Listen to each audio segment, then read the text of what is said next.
This is video 1 for cello and bass students in the Intermediate Skills and Techniques series. This is a third series of videos, and in these series of videos I'm going to teach you some more techniques and things that are not found in Essential Elements Book 1 and 2. And they are things that you will need to know in orchestral playing and things like that for the future. But they are not taught specifically in Essential Elements Book 1 and 2. We're going to do them through these videos. You won't actually need your book for these videos, but you will need basic knowledge of, a D major scale and things like that, okay? The first thing we're going to start learning is spiccato. Now, there are going to be 3 videos for spiccato, 3 phases of spiccato. It takes about a month to get a good basic beginner spiccato going, all right? That's what you want to have. It takes daily practice. You know how vibrato took many months? This should only take a couple of months. You might find this video series that you end up having to go out of order because it's not following a book order, it's following a specific skill level. And you might need to stay on one skill level while you jump to another one and start learning that. Okay, so this is the very first video for spiccato. Now, spiccato, I'm not saying that incorrectly. There is something different from staccato. This is staccato. We just play short, right? And we play on the string. Spiccato is when we play bouncing in between the notes, and our bow actually comes off the string in between the notes on purpose. See how it's a different sound? Yes, it's also short sounding, but it's very different sound from this. Okay, so again, this is phase 1 of spiccato. What I want you to do first is place your bow on the string very close to the frog, not way down here. I would say about that far from the end, bass is maybe even a little bit closer, and just put it on the string there. Now, spiccato has 2 directions. It goes up and down. I say up and down, meaning away from the cello and bass and back to the instrument, okay? And then also side to side. Now, both of those motions are going to be pretty small. First thing I want you to do, put your bow on the string on the D string, and then with the metronome going at 8 notes, and the metronome set at 55, just bounce up and down. Just bounce up and down, just like this. And 1, tay, 2, tay, 3, tay, 4, tay. Now, I want you to notice, I'm going to come up here. I want you to notice how close I'm staying to the string. Look. I'm not coming far out at all. I'm coming about 1/2 inch to 3/4 of an inch away from the string. Now, I want you to do one more thing. Tilt the stick towards your face this way. Okay? Tilt the stick towards your face. Now, bounce. Okay, now, the next thing, now pretty much through all these videos I've been telling you, cello players, not to use your whole arm because that makes you bow crooked. It's a little different because we're only using a little bit of bow. I actually do want this motion to come from your shoulder. So, bounce from here. Don't bounce like that, okay? Your whole arm moves forward.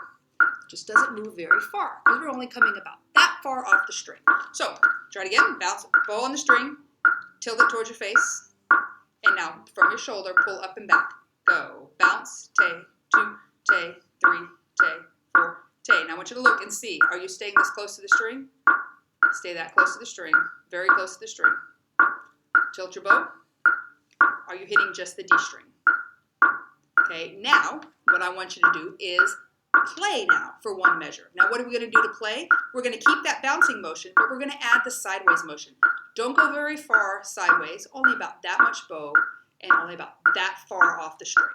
So we're going to bounce first, then play. So bow's on the string, bow is tilted, you're on the D string, you're close to the frog. 1, tay, bounce first, go. Bounce, tay, 2, tay, 3, tay. Now add the sideways motion and play. Tay, 2, tay, 3, tay. Now back to bouncing. Bounce only, control it, look at it. Look and see how far. Now play. How far are you coming off the string? A little bit. Now, are you tilting your bow? 2, tay, 3, tay. Now play. How much bow are you using? Sideways motion, bounce up and down, that far off the string. Now play sideways motion, like that much. Now what you want is very even. And play. Don't let it do this. Okay, stop playing. Don't let it do this.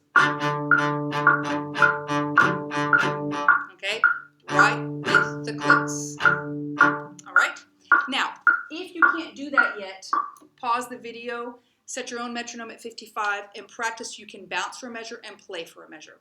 Because we're going to add fingers now, and it's going to get a little bit more difficult. If you think you're ready and you can do that, put your E finger down on the D string, first finger down on the D string, bows on the string, tilt the bow, you're at the frog, E finger down, bounce, then play, and ready, go. Bounce, tay, 2, tay, 3, tay, now play, E. Now bounce again on E, bounce, bounce, bounce, bounce, bounce, bounce, now play E.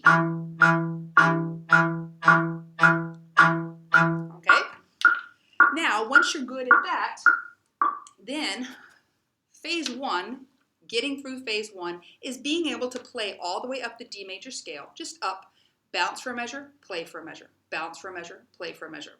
So you might want to pause the video and try it on different notes that bounce on the F sharp, and then play on the F sharp, okay, and then bounce on the G, and then play on the G. If you're ready, we're going to try the D major scale, bounce for one whole measure of 4/4 time eighth notes, play for one whole measure on every single note. All right, starting on D and going up to high D, just going up the scale. Okay, bows on the string. As you're bouncing and not playing, you're watching to make sure you're exactly with the metronome and you're staying close to the string, okay? Bows of the string, tilt the bow, and bounce first, and D, bounce. 1, tay, 2, tay, 3, tay. Now add sideways and play, D. Now we're gonna go to E, bounce on E, 2, tay, 3, tay. Now play on E, E. Now bounce on F sharp, tay, 2, tay, 3, tay. Now play on F sharp. Bounce on G, tay, 2, tay, 3, tay. Play on G. Go to A, bounce on A, 2, tay, 3, tay, 4, tay. Play on A. Bounce on B, 2, tay, 3, tay. Play on B. Keep it very even. Bounce on C sharp, 2, tay, 3, tay. Now play on C sharp. Bounce on high D, tay, 2, tay, 3, tay. Now play on high D. Okay, now this is something you should do every single day. Bounce for a whole measure on each note, then play for a whole measure on each note. Speed is at 55 to start with. When you can do it evenly, then you may take the metronome up a little bit higher. Try, if you want to go from 55, jump to 60, and you're still keeping it even, good for you. If you go to 60 and it sounds terrible, go back to 55, bump up to 56. See if that still sounds good. That still sounds good, go to 57. Maybe you get to 58 and it's not so good, stick on 58 till it's good. And then go up and up and up, okay? You're finished with phase 1 when you get to 70.